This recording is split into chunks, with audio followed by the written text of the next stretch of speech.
Malaysian economy scale up to push Malaysia to the world once again. Malaysia is currently the 6th largest semiconductor exporter in the world and commands 13% of the global assembly. A data center eventually that's designed by Malaysians, built by Malaysians, and operated by Malaysians.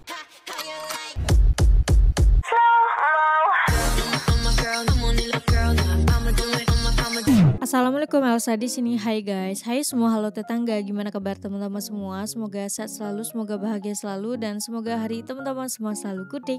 Selamat datang di channel YouTube Widianti Putri. Oke, hari ini kita akan membahas sebuah video yang waktu itu aku juga sempat membahas tentang rahasia tersembunyi Malaysia bisa menjadi teknologi dunia. Nah, hari ini ada video lagi yang memberikan sebuah informasi kepada kita tentang Malaysia berlomba menjadi pusat teknologi dunia dari semikonduktor hingga pusat data. Tentunya sebagai negara yang tahun depan yang mendeklarasikan negaranya sebagai negara berpendapatan tinggi ya guys. Kalau nggak salah bukan negara maju tetapi negara berpendapatan tinggi, karena Malaysia sedang mengusahakan hal itu. Informasinya dari CNA Insider. Tapi sebelum dimulai video reaksinya, seperti biasa aku mau jakin teman-teman semua dulu untuk subscribe channel ini dan aktifkan lonceng notifikasinya supaya tidak ketinggalan updatean terbaru dari channel ini. Dan bagi teman-teman yang mau request bisa banget DM di Instagram aku di @widianti_putri. Yaudah, tanpa berlama-lama, tanpa membawa masa, jumlah kita mulai video reaksinya. Are you ready? Let's go. The battle for talent in the technological space is heating up, not just in Asia, but across Malaysia. Yep, everybody is going for it. Di negara Malaysia juga saling berlomba. To make sure that Malaysian economy scale up to push Malaysia to the world once again. From advanced chip manufacturing in Penang to integrated circuit design in Selangor and data centers in southern state of Johor. I'm Melissa Go, and this Penang, is Selangor, CNA Johor. Wah, correspondent. 3 negeri besar tuh ya.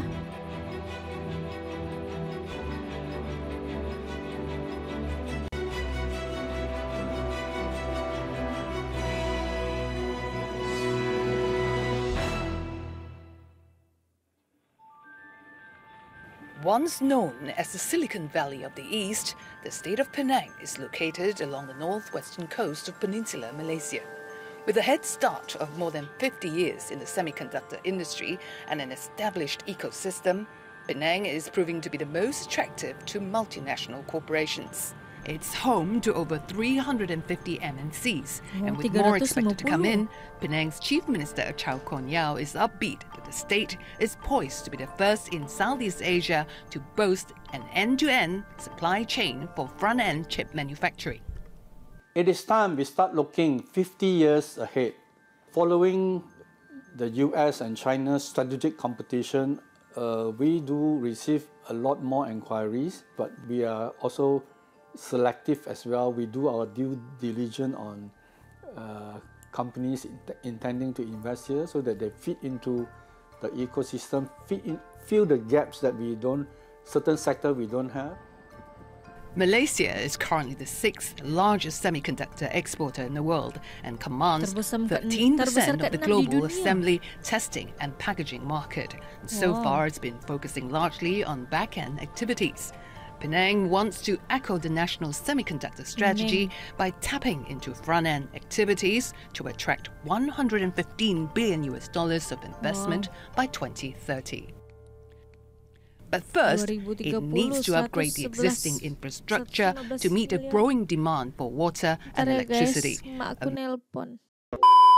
But first, it needs to upgrade the existing infrastructure to meet a growing demand for water and electricity. A massive overhead power transmission line will be ready by the end of the year. What we see in front of us is construction of 31 monopoles as part of a 275 kV overhead transmission project that will deliver basically maximum capacity of 2,000 megawatts to Penang Island from the Price Station on the mainland. Because currently Penang Island peak demand is about 800 to 1,000 megawatts. And obviously with this kind of capacity coming in, it will be sufficient, including for the new islands that are coming up, Silicon Island, as well as expansion of the industrial area. Why does the Penang state require additional power transmission lines that is built on sea? Now, the advantage of having overhead di transmission atas laut cables is that bangunnya. firstly, you can supply more power. They carry much more capacity. And secondly, there's also the issue of safety. Currently, our supply from Prai comes via cables underneath the Ini bridge, yang berdiri as well as submarine cable. tinggi-tinggi There have dia. been a few incidents where we had to close the bridge because the di cables atas caught fire laut. underneath the bridge. We have to close the traffic, you know, in order to facilitate repairs. Sometimes repairs can take more than a day. Efforts are also underway to address the critical water shortage on the island. We did not anticipate the sort of spike in water demand that happened between 2019 and 2023, which also coincided in sort of the semiconductor boom, which saw basically the expansion of new factories and existing facilities in Penang, which then put a strain on our water resources. But what the state has done is we have committed 1.18 billion ringgit in terms of water infrastructure projects. Some of them are already underway, and some of them will be done in the near future. And once complete, we will be fine up until 2030. A stable and reliable water and power supply is absolutely crucial to the semiconductor industry. Any outage, even for a few seconds, may result in millions of dollars in losses, costing almost $100 million to Wow. build. The overhead power transmission line stretches over 9 Membangun overhead kilometers saluran across the transmisi. straits along the sides of the Penang Bridge. 9 kilo. Of the 31 power transmission towers, 6 iconic towers located right in the middle are shaped like areca nut or pokok pinang, which Penang got its name from. Now at night, they'll be lit up in all colors. Oh, malam hari hidup While lampunya. Penang faces constraints of space, the neighbouring state of Kedah has land in abundance. About a 40-minute drive across the bridge from the island, Kulim High-Tech Park, spanning almost 2,000 hectares, is enjoying a piece of the action too. The number of new investors that sign up has quadrupled, from averaging 2 a year to about 8 since 2019. The park currently has 53 investors, mostly MNCs from Europe and the US. Lately, more Chinese companies have moved their manufacturing facilities to Kulim to be closer to their clients. We believe they also will expand. We will continue to provide good support, to our existing one, and then of course apart from that, they themselves actually is the one also provide us the so-called marketing leads. The marketing leads mean they also introduce the new potential investors to us also. But creating the talent pipeline remains its #1 challenge, and MNCs in Kulim are chipping in too.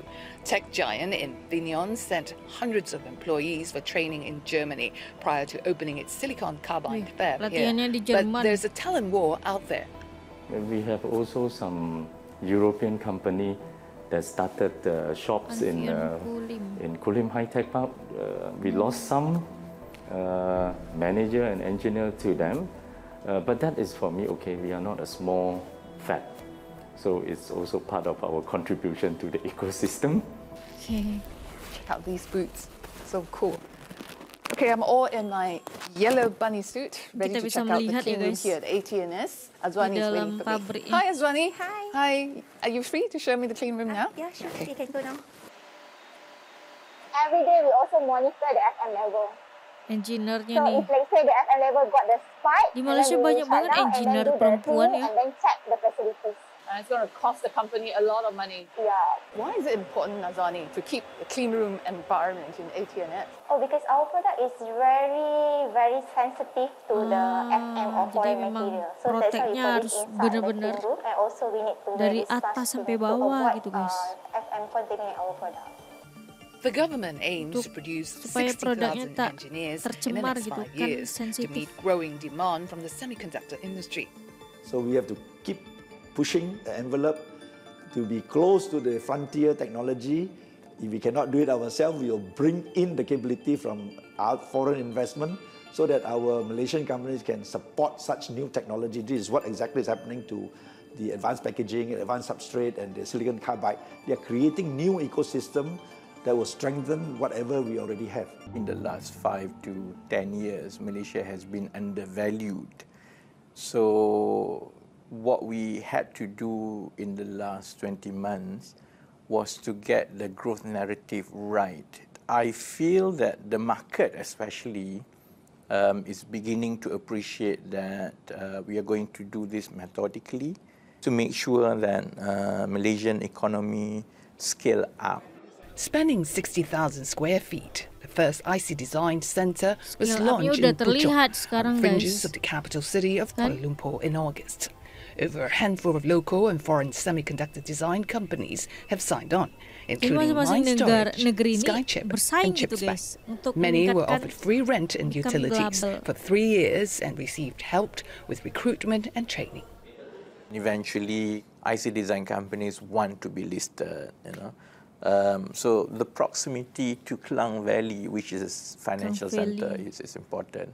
There's also the proximity to the talent pipeline. Most of the country's top education institutions are in Klang Valley.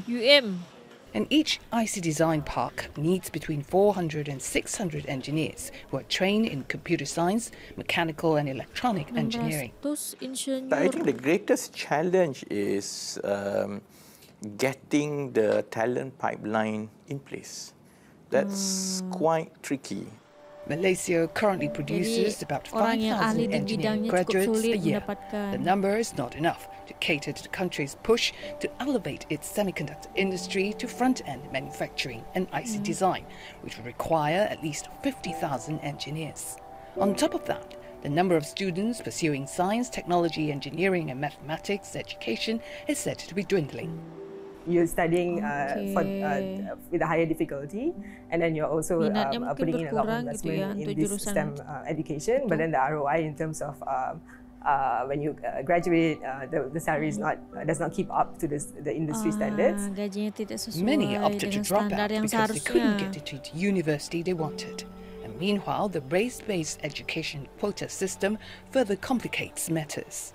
Government can't keep building universities. Even if we keep building universities, I don't think you will be able to resolve conclusively this polemic about quota. And I'm hoping that the next 5-year plan, where people go directly to the industry, they get certified, eventually they can go all the way to a degree, and that, in a way, debottleneck the whole process. Already many multinational corporations, including startups, are chipping in, creating their own talent pool in IC design. We are talking about designing ICs for AI, and then you need a certain blend of creativity in it. But you need to put in hard work. Hard work solves the problem. But industry experts say hard work alone is not enough. Aslan Jizam, who has 20 years of experience in Japan's electronics industry, says IC design is a highly competitive industry. IC designers must be prepared to put in the hours and work closely as a team, like their counterparts in Japan, Taiwan and South Korea. For example, in Taiwan, if you're in TSMC, for example, when you wanted to do the chip, they have a 3-shift around the clock. It never stops. It never stops. Okay, try to do it here in Malaysia. You will get a lot of complaints. Okay, this is crazy of you making people working non-stop. A lot of this. While he lauded the government's planned strategy to promote the semiconductor industry by moving up the value chain, he cautioned that penetrating the design market won't be easy. The IC design or IC, what we call industry, is a very close industry. If you're not invited into those conglomerate, you are nobody. Why should I help you? But the prevailing trade war among the superpowers has presented a window of opportunity for Malaysia to penetrate the market, which is dominated by a few players. In the past, let's say for silicon IP, it may be dominated by companies like Synopsys, Cadence, Rambus, and so on. But with the segmentation of the semiconductor industry, customers are more open to other solutions, right, from a more neutral country like Malaysia. Right? I think that earned us the window to offer our IP solutions. Mr. Fong founded Skychip, a Malaysian startup that specializes in providing intellectual property and integrated circuit solutions for artificial intelligence 4 years ago. And with over 30 patents, Skychip currently has 300 designers and is slated for possible listing next year. My life goal is really make Skychip to be a role model. Right? With their experience and knowledge, they can actually convert a MNC talent into a Malaysian asset. With venture capital knocking on its doors, Mr. Fong said Skychip will only partner those that can give the company access to the international market. Industry players said the government must do more to help create local champions. If within few years the startup can go success. Success means you make good money, you're sustainable, you go IPO, you create the value, then this can encourage, as a model, encourage a lot of good talent back to here to have their own startup. And that is what Minister Rafizi Ramli is hoping for, to ride the super AI-driven cycle and leapfrog Malaysia's semiconductor industry into the forefront of the value chain. You're known as a man with a formula. How are you going to execute it? Because execution is key, right? Our biggest enemy is ourselves. And if you're not able to adopt the positivity, the can-do attitude, and understand that this is not going to happen by itself. It requires a lot of work, and every part of the ecosystem of the economy must play our role. The support we received from the Malaysian authorities, both at the federal level and at the state level, was phenomenal. This would never have been able to be achieved if, folks would be very bureaucratic, or, we had to go all around. To ensure power and water security, the company has entered into an energy supply agreement with state utilities, with 2 130-megawatt substations as contingency. Now, if in the very, very, very unlikely case, both the substation, and that means the entire region, Johor grid power goes down, I have all my generators out there lined up, which you can see, with 48 hours of diesel fuel underneath. That will keep me running. While the infrastructure is ready, the company is constantly scouting for electrical and mechanical engineers, especially those with experience in critical processes. The biggest challenge I have is finding the right kind of people. When we first entered Malaysia, 14 months ago, we didn't have a single employee. But at the onset, my commitment to the team and to my management was we should have, I hope, a data center eventually that's designed by Malaysians, built by Malaysians, and operated by Malaysians. Given that data center is relatively new in Johor, experienced engineers were brought in, he said, from across the causeway to support the local staff initially. So we are trying to build talents that come from diverse backgrounds, that can support the local industry that will boom from the rise of these data centers here in Johor. Our program is free. What we're looking for is more grit, determination, resiliency, and wanting to be different. Johor has received the highest investment in data centers, with over 50 applications so far, and 10 are currently in operation. When we were in many countries, they all want to come to Johor also because of the data centers. Because the data centers give them the computing power, which a lot of the companies want. So they want to build their hub here to have access to the computing power that's provided by the data centers or the GPUs. With data centers mushrooming across industrial parks in the southern peninsula Malaysia, many locals are concerned about the long-term sustainability of these projects for the environment, especially given its huge energy and water consumption. The issue is implementation. How the authority must ensure operators here will not just come up with proposal, but the implementation of ensuring that it is actually green technology, friendly to the environment, and not causing harms or damages to the people and also to the environment. While it's a fine balancing act to ensure sustainable economic growth, the race up the value chain in the AI-driven industry is fiercely intense. Yep, everybody is going for it.